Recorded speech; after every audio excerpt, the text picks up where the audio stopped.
아무리 운동을 하고 자세를 바로 잡아도 살면서 허리 한 번쯤 아파본 경험 있을 겁니다. 저도 뭐 운동하거나 네. 무거운 거 들 때 허리 삐끗할 때 있거든요. 네, 그리고 뭐 계속 오래 서 있을 때도 그렇고요. 네. 또는 잠을 좀 잘못 잤을 때도 그 다음날 허리가 아파 또는 뭔가를 들었을 때 힘주다가 허리가 아파 이런 경우들이 있죠.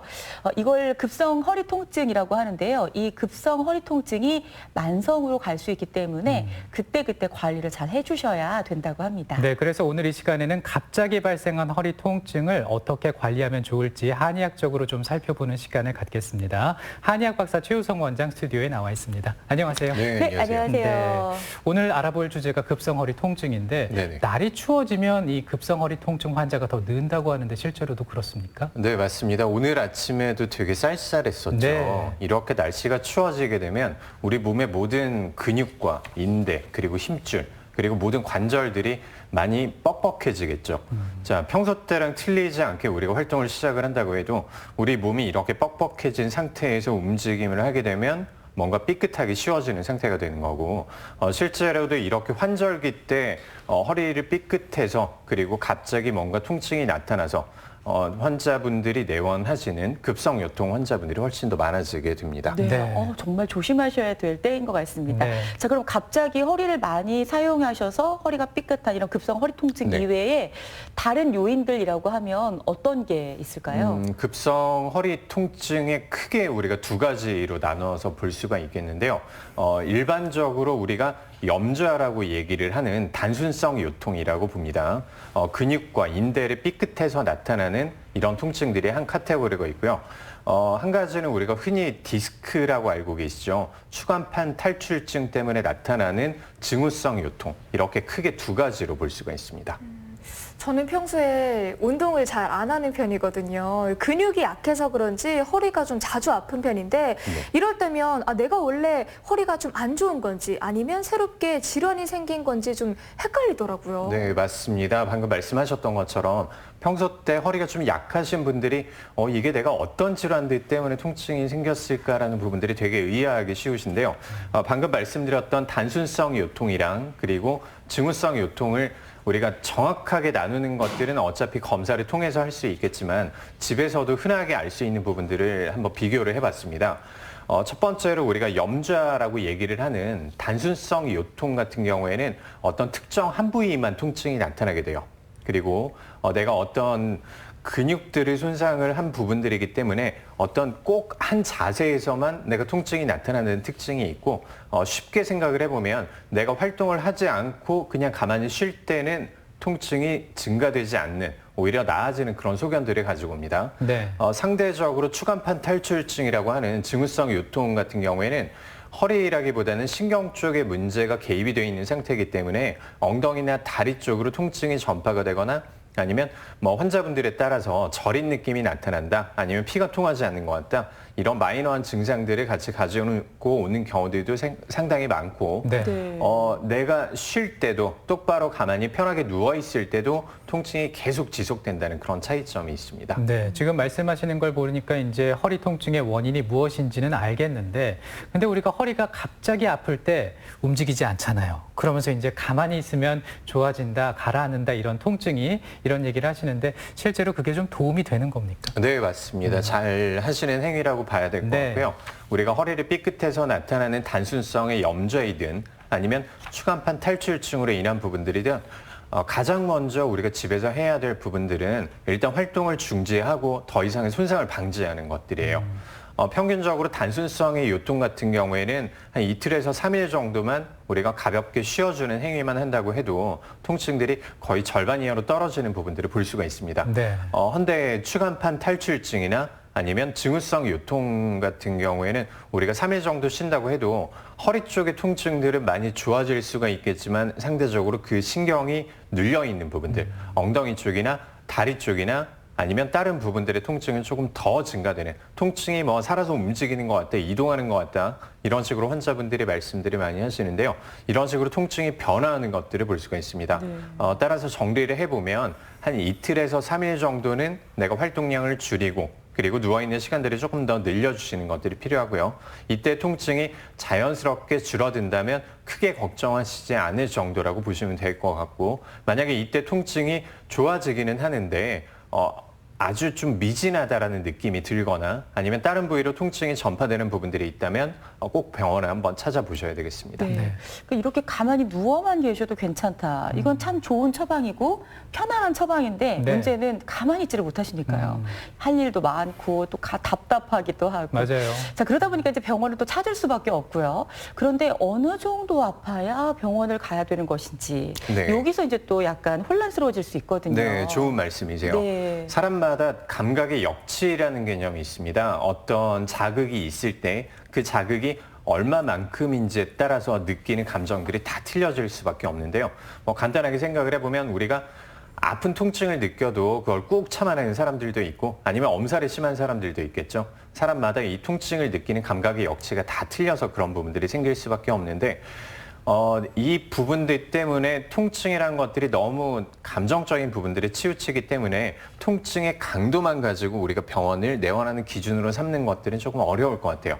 오히려 아까 제가 말씀드렸던 것처럼 통증의 지속 시간 그리고 그 지속 시간에 따라서 내 통증이 감약하는 정도를 보고 판단을 하는 게 더 맞다라고 생각을 합니다. 네, 그 통증의 지속 시간을 좀 살펴보시기 바라고요.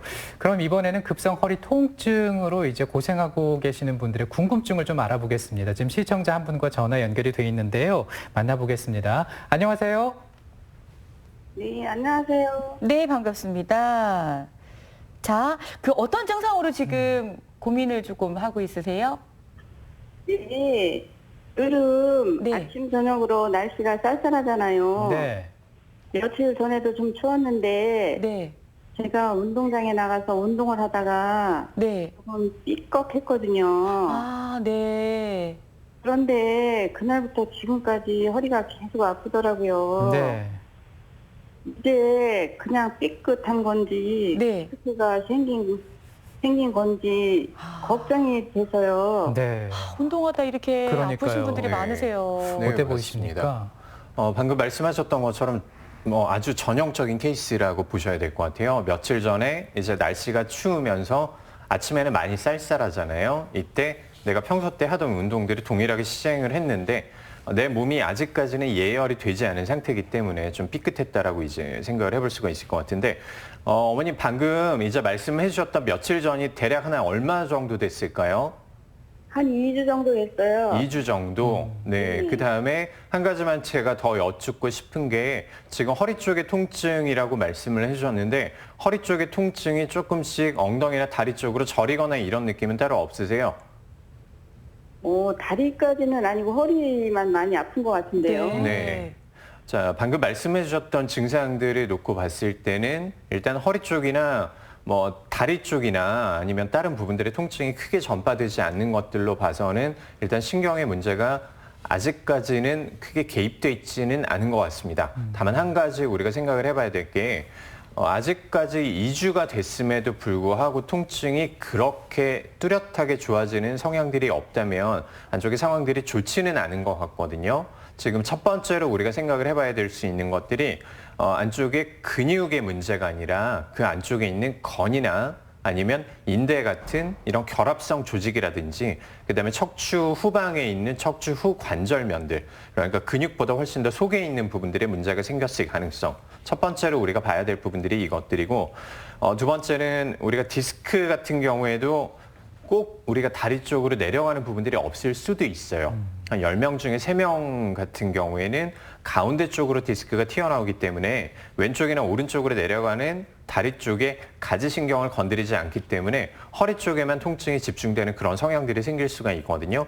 그래서 제가 지금 추천드리고 싶은 부분들은 일단 더 미루지 마시고 병원은 한번 내원을 해보셔야 되겠습니다. 그리고 필요한 검사들을 선생님께서 이제 내원을 하시면 말씀을 해주실 거예요. 그리고 안쪽에 지금 제가 말씀드렸던 근육이나 인대 쪽 그리고 건 쪽의 문제들인지 아니면 추간판의 문제로 인한 디스크 쪽인지 이 부분들을 한번 명확하게 짚어보시는 게 필요하다고 생각이 되네요. 네. 네. 자, 어머니. 네, 아이고, 2주 전에 그렇게 아프셨는데 지금까지 네. 운동도 못 하시고 답답하시겠어요. 아유. 자, 지금 말씀 이제 들으셨는데 다행히도 다리까지 심하게 저린 그런 디스크의 문제는 좀 아닌 것 같다고 하시니까 더 심해지시기 전에 병원에 가셔서 치료 한번 받으시면 좋으실 것 같아요. 네, 고맙습니다. 네, 감사드립니다. 고맙습니다. 네. 자, 이렇게 그 급성 허리 통증으로 고생하고 있는 시청자 한 분과 상담을 해봤는데 이분 같은 경우에는 이제 빨리 치료를 받으면 이 상황이 호전될 것으로 보입니다. 근데 네. 치료를 받지 않고 그냥 버티게 됐을 때 이런 증상들이 좀 만성으로 진행이 될 수도 있습니까? 네, 맞습니다. 네. 아까 우리가 급성의 통증들이 나타나는 기전들을 생각을 해봤었는데요. 이런 환자분들 중에 한 20% 정도가 연구 결과에 따르면 만성의 요통으로 진행을 한다라고 얘기를 합니다. 네. 그리고 이런 부분들이 참 안타까운 게 우리가 급성 요통은 솔직히 뭐 1년에 한 번에서 뭐 한 2번 정도는 충분히 나타날 수 있죠. 내가 갑자기 운동을 한다거나 아니면 자기 관리가 조금 모자랐을 때 이렇게 통증들이 나타날 수 있는데 문제는 이런 급성 요통들이 제때제때 금방금방 치료가 되면 회복이 빨리 나타나고 후유증을 남기지 않게 되는데 이런 부분들이 내가 방금 이제 전화 주셨던 어머님들처럼 아, 괜찮겠지라고 생각을 하시고 그냥 집에서 뭐 파스만 좀 붙이시고 아니면 진통제만 좀 드시고 이렇게 넘기시는 경우가 사실은 대부분입니다. 그리고 실제적으로 병원에 내원하시는 환자분들도 이렇게 급성의 요통들이 나타났던 것들이 전조 증상으로 분명히 있었음에도 불구하고 이 부분들을 아예 괜찮겠지라고 생각하고 그냥 방치했던 경우에서 만성의 요통 그리고 네. 디스크, 협착증 이런 식으로 진행을 한 네. 경우가 많았었거든요. 네. 그래서 급성의 요통이 나타났을 때는 일단 본인이 관리를 하는 부분들은 최대한도로 해보시고 조금이라도 좋지 않다라고 생각되시면 만성으로 나타나는 요통으로 진행되지 않기 위해서는 그때그때 바로바로 이 부분들이 처리를 해주시는 게 필요합니다. 네. 네. 그래요. 괜찮겠지가 아니라 괜찮았으면 좋겠어. 뭐 이런 마음으로 사실 안 가실 수도 있을 것 같은데요. 자, 이제 병원을 가면은 한방에서는 이렇게 급성 허리 통증의 경우는 어떻게 치료해 주시는 건가요? 네. 우리가 생각할 땐 침한데? 이렇게. 네. 근데 사실 또 뭔가 방법이 있으실 텐데요. 네, 급성의 통증들 같은 경우에는 일단 환자분들이 가장 불편하신 것들이 우리가 아픈 거, 불편한 거, 그다음에 또 저희가 봤을 때 가장 환자분들이 빨리 치료를 해야 되는 부분들이 움직임을 다시 또 빨리 회복을 시켜주면 그만큼 회복이 빨라지고 그다음 후유증도 덜 남기게 되거든요. 그래서 기본적으로는 우리가 추나요법을 통해서 뭐 골격을 바로 맞춘다든지 아니면 동작침을 통해서 급성의 통증들을 완화시켜준다든지 이런 방법들을 사용을 하게 됩니다. 네. 네. 지금 말씀 중에 동작침이라는 게 있었는데 네. 이건 어떤 치료인가요? 네, 제가 영상을 준비한 게 있으니까 이걸 보면서 말씀드리는 게 조금 더 빠를 것 같아요. 네. 자, 동작침 자, 영상입니다. 지금 이 환자분이 허리 쪽에 빨간색 부분들이 급성의 요통이 나타났던 상황이라고 보시면 될 것 같아요. 일반적으로 침이라면 우리가 엎드린 상태에서 뭐 침을 맞고 엎드려 있는 것들을 생각을 하시게 되는데 정확하게 동작침은 급성의 통증을 치료해주는 것들이라고 보시면 됩니다. 환자분을 부축한 상태에서 발 쪽에 2군데 그리고 어깨 쪽에 2군데 그리고 목 쪽에 한 군데 이렇게 총 5군데 침을 맞고 부축한 상태에서 천천히 활동을 유도를 해주게 되는 거죠. 자, 이 원리가 어떻게 되냐면 순간적으로 통증이 나타났을 때 지금 부어있던 근육들이 침을 맞고 움직이게 되면서 천천히 풀리게 되고 안쪽에 혈류순환이 재개가 되니까 동작이 다시 일어남으로써 회복을 빠르게 도모를 한다는 거죠. 평균적으로 한 15분 정도의 치료를 하게 되면 환자분들의 통증을 한 절반 정도 우리가 치료를 할 수 있다는 장점이 있습니다. 침이라는 게 정말 대단하네요. 그렇습니다. 네. 아프진 않습니까? 네, 사람마다 아까 말씀드렸던 차이가 좀 감각의 있겠죠. 역지가 틀리게 되겠지만 네, 네. 본인의 허리 아픈 것보다 침 맞는 것들은 아무것도 아니라고 보셔도 될 것 같아요. 그렇군요. 근데 이제 또 이렇게 한방 치료하시는 분들 얘기 들어보면 치료 기간이 상당히 길다 이런 말씀들 많이 하시거든요. 이 급성 허리 통증은 한방 치료 기간이 어느 정도인지 궁금하고 네네. 또 이렇게 치료를 할 때 부작용 이것도 중요하거든요. 네, 맞습니다. 어떻습니까? 일반적으로 급성의 허리 요통 같은 경우에는 우리가 생각하는 것처럼 엄청 오래 걸리거나 그러지는 않습니다. 적절한 치료만 적절한 시기에 들어가게 된다면 한 일주일에 한 2번 정도를 치료를 기점으로 했을 때 단순성 요통 같은 경우에는 2주에서 3주 안쪽에서 증상들이 많이 개선이 되실 거예요. 그리고 징후성 요통 같은 경우에도 뭐 치료에 따라서 증상들이 좀 많이 틀려질 수는 있겠지만 길어도 우리가 디스크나 아니면 협착 같은 경우에도 2개월에서 3개월 정도의 치료라면 충분히 효과를 볼 수 있다고 생각을 합니다. 그래요. 근데 꾸준히 이렇게 치료를 받으셔야 되는데 몇 번 그 치료를 받다가 이제 괜찮아졌겠지 네. 하고 이제 또 한 2개월에서 3개월 정도 기억하시면 될 것 같습니다. 자, 급성으로 이제 심하게 아픈 경우에 당연히 병원에 가시면 도움을 받으시긴 하겠지만 네. 댁에서 움직이지 좋다 못하겠다 이런 경우 응급처치를 집에서는 네네. 어떻게 해주시면 좋을까요? 네, 기본적으로 가장 추천드리고 싶은 부분들이 네. 찜질요법이라고 말씀을 드려야 네. 될 것 같은데요. 우리가 처음 다쳤을 때, 삐끗했을 때 이때는 염증과 그다음에 부종과 아니면 다른 통증들이 많이 심한 상태이기 때문에 이때는 냉찜질을 먼저 해주셔야 돼요. 찜질 시간은 평균적으로 한 10분 정도 생각을 해주시면 되고 하루 정도는 그렇게 냉찜질을 해주시고 나서 통증이 약간 가라앉았다라고 생각이 됐을 때는 그때부터 2일차, 3일차에는 따뜻한 찜질로 바꿔줘야 됩니다. 그리고 그 따뜻한 찜질들이 안쪽에 혈류순환을 자극시키고 그다음에 근육들을 이완시키기 때문에 회복을 좀 더 원활하게 만들어줄 거예요. 네. 지금 찜질법에 대해서 설명을 해주셨는데 사실 무엇보다 중요한 건 예방이 아닐까 싶습니다. 이 허리 건강에 도움이 되는 생활 습관이나 운동이 있다면 어떤 게 있을까요? 네, 가장 좋은 것들은 우리가 하지 말아야 될 것들을 하지 않고 무리하지 않고 평소 때 해야 될 것들 운동을 조금씩만 해주시면 가장 좋은 치료법이 되겠죠. 근데 이렇게 우리가 날씨가 추워질 때 제가 환자분들한테 꼭 권유하는 것들이 한 가지가 있습니다. 내가 허리가 좀 휘청휘청한다 아니면 삐끗삐끗한다라는 생각이 들 때는 몸을 조금 데워놓는 것들이 많이 필요하거든요. 첫 번째가 집에서 우리가 간단하게 할 수 있는 반신욕을 추천드리고 싶고요. 그다음에 운동을 하기 직전에 평소 때보다 우리가 준비 운동을 한 5분 정도 그리고 내가 일을 시작하기 전에 허리를 약간 풀어주는 준비 운동을 한 5분 정도만 하시는 것들 이렇게 두 가지만 해주시게 돼도 급성의 요통들을 충분히 예방할 수 있습니다. 네. 이 몸을 정말 특히 요즘 추워서 아침에 일어날 때 뽀글떡뽀글떡 할 수 있잖아요. 약간의 그 예열이 좀 필요한 것 같아요. 스트레칭 같은 네. 거 좀 풀어주시는 거 필요하겠습니다. 그렇습니다. 자, 오늘 급성 허리 통증에 대해서 살펴봤습니다. 한의학 박사 최유성 원장과 함께했습니다. 고맙습니다. 고맙습니다. 감사합니다. 네, 박정 리포터 고생 많았습니다. 수고하셨습니다. 자, 이번에는요, 우리 지역에 어떤 또 다른 소식들이 있는지 살펴보겠습니다. 네. 2019 청주 공예 비엔날레 개장식이 청주시 문화제조창에서 오전 10시에 열립니다.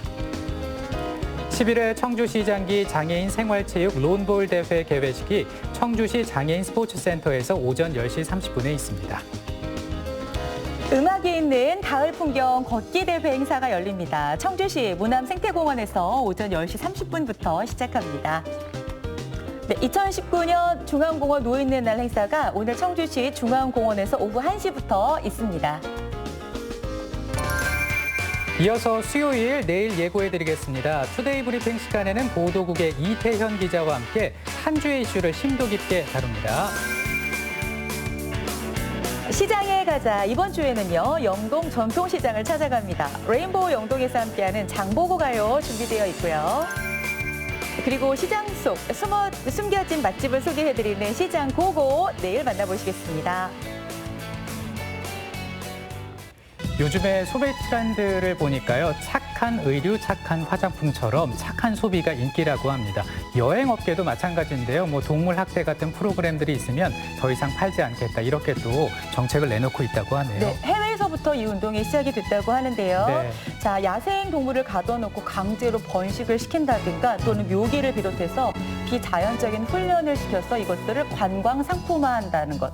이런 것들은 이제 앞으로 좀 자제하자. 이런 움직임이 일고 있다고 합니다. 맞습니다. 이 사람도 동물도 자연의 일부이기 때문에 함께 살아가면서 서로가 행복할 수 있는 그런 프로그램들이 많이 실현이 됐으면 좋겠습니다. 저희는 내일 또 인사드리겠습니다. 함께 해주셔서 고맙습니다. 고맙습니다.